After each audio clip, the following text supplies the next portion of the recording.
اللہ سے معذرت طلبی کے سلسلے میں حضرت امام زین العابدین علیہ السلام کی دعا۔ شروع نام سے اللہ کے جو بڑا مہربان نہایت رحم کرنے والا ہے۔ بار الہا، میں اس مظلوم کی نسبت جس پر میرے سامنے ظلم کیا گیا ہو اور میں نے اس کی مدد نہ کی ہو، اور میرے ساتھ کوئی نیکی کی گئی ہو اور میں نے اس کا شکریہ ادا نہ کیا ہو،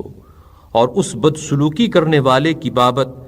جس نے مجھ سے معذرت کی ہو اور میں نے اس کے عذر کو نہ مانا ہو، اور اس فاقہ کش کے بارے میں جس نے مجھ سے مانگا ہو اور میں نے اسے ترجیح نہ دی ہو، اور اس حقدار مومن کے حق کے متعلق جو میرے ذمے ہو اور میں نے ادا نہ کیا ہو، اور اس مرد مومن کے بارے میں جس کا کوئی عیب مجھ پر ظاہر ہوا ہو اور میں نے اس پر پردہ نہ ڈالا ہو، اور ہر اس گناہ سے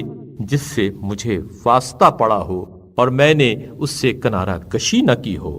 تجھ سے عذر خواہ ہوں۔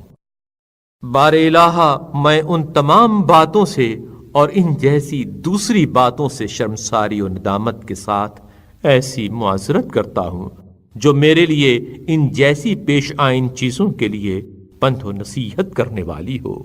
تو محمد اور ان کی آل پر رحمت نازل فرما، اور ان لغزشوں سے جن سے میں دوچار ہوا ہوں میری پشیمانی کو اور پیش آنے والی برائیوں سے دستبردار ہونے کے ارادے کو ایسی توبہ قرار دے جو میرے لیے تیری محبت کا باعث ہو، اے توبہ کرنے والوں کو دوست رکھنے والے۔